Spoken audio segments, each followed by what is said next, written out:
does not tell the people what to think, but what to think about.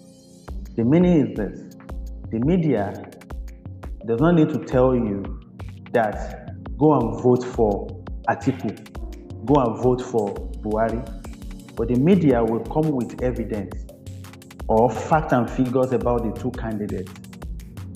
Because you are basically helping the people to understand what is happening. Now, you don't have all the information. You need to work with other people, like in the case that you just made mention of now.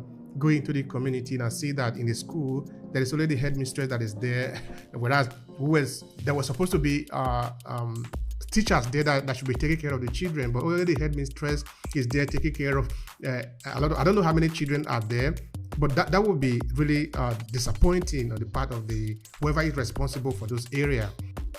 One of the schools we went to at Akmomo, they had to bring out several letters that they have been writing to the Ministry of Education as regards the condition of a particular school, which is in the community. And they said they got nothing. And the headmistress or the principal of any school is an employee of government. And being in the civil service, there are levels of engagement you can engage. There are levels of tone. There are ways you do things. So they also want to protect their job. They just relax with the situation.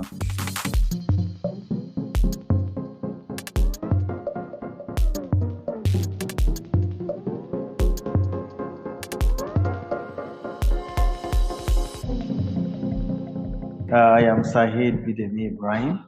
I'm a developmental journalist working with Owena Press Limited, the publishers of the Hope newspaper in Ondo State, Nigeria here.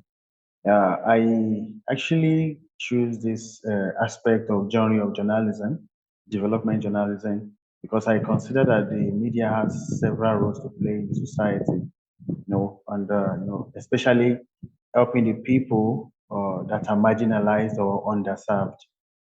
So I focus on this and also some underreported issues in the society. So I think I developed so much interest in them because I see that there are a lot of things that the media are supposed to do or media practitioners are supposed to do that they are not doing. So I focus on that.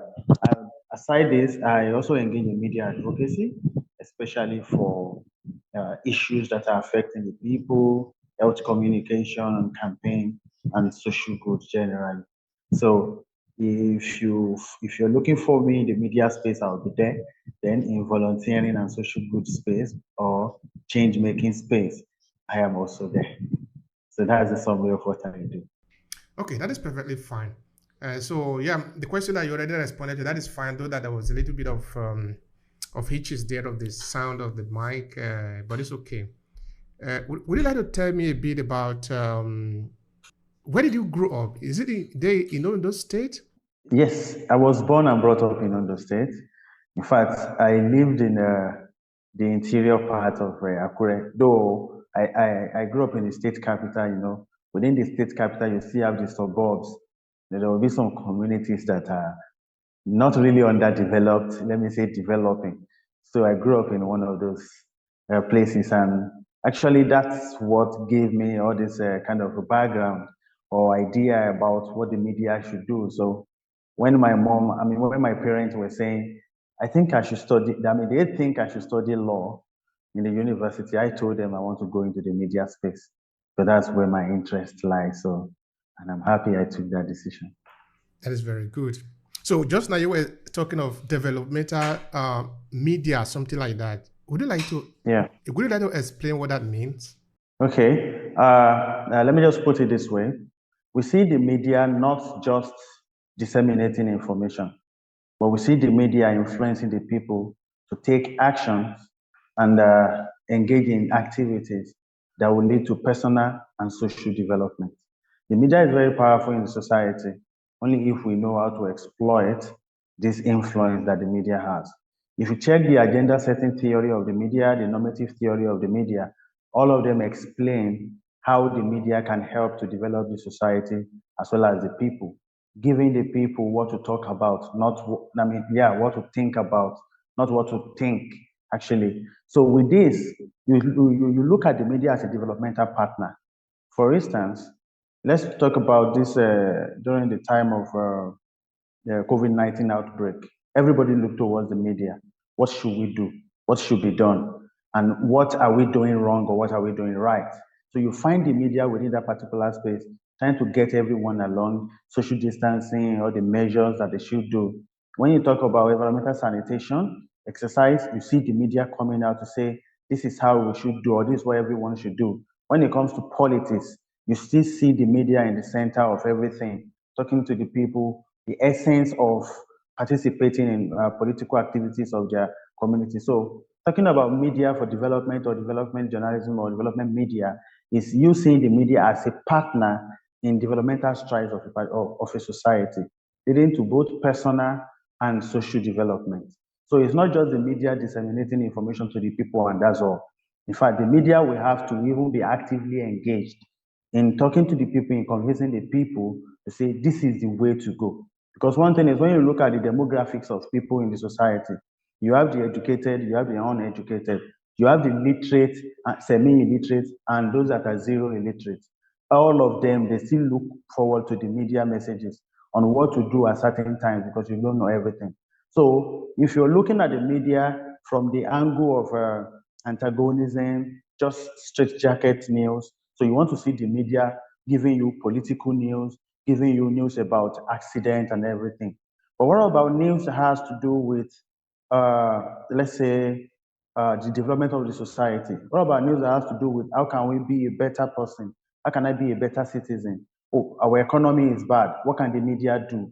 So within these spaces, that's where you find media for development, trying to engage the people, trying to engage the social media, the stakeholders, the policymakers on things to do to ensure that we have a developing and a developed personal and social sphere generally. All right, thank you so much for that. That sounds really very promising. Looking at our country, looking at Nigeria, looking at where we are supposed to be and where we are today. Yeah, that is really Yes. very interesting. Yeah. But how do you engage the people? Really, what is your method of engagement to make sure that you are a sort of I don't want to. Okay, let's say you're on the side of the people because that is who you are working for at the end of the day. Yeah. So tell me about your Yes. engagement. Okay. Initially when I was introducing myself, I mentioned that I grew up in a developing area. So this already gave me a kind of idea about what the people feel, what the people like to do, what the people want government to do, or what they even yearn for in the society. So even currently, I still live with the people. I live among them, and I'm a community person. Almost every organization that we have around, I engage with them, either as a volunteer, either as an engager, either as anything, whatever it is. And also use my social media page also, the space to create avenue or channels through which the people can communicate. Sometimes I can ask questions that what are the concerns that you have in your particular society, in a particular society. People try to make suggestions that in this particular area there are this, there are that. Then you know that okay, if this is of significance to the media or to policymakers or the people, then you have to work on it. There was a time that, okay, currently now we are battling cash crunch in Ondo State. We are now in the era of a Mayfield era of 2022/2023. We are getting back to that now because we've surveyed banks and POS operators, and what all of them are saying is that there's cash crunch. The CBN is not releasing enough money. So by the time you look at what the people are talking about, that gives you an idea. So as I using the social media, sometimes on my WhatsApp status, I call it journal request. Just there is a topic, and what do you think about it? You see a lot of people coming to your DM to give ideas, but sometimes you can even ask them, what is the trending thing in this particular period? What are you people concerned about? Then I currently train over 20 interns, and each of them are from different communities. So I ask them, when you are coming to the office, first thing because we meet on Mondays and Tuesdays, all of you must come with 5 things affecting people in your area or 5 story ideas that you have seen or you have noticed or you have observed. So by the time we put everything on the table, 5 story ideas from over 20 people, that means that you have over 100 ideas. Put everything on the table and we'll discuss it and we'll talk. From there, you can decipher the current trend in the society. Then I also monitor the media as well.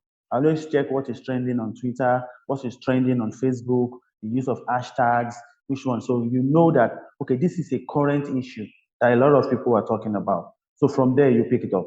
Then belonging to, I'm a member of the Young African Leaders Initiative. I coordinated the activities of the hub in Ondo State from 2020 to 2023.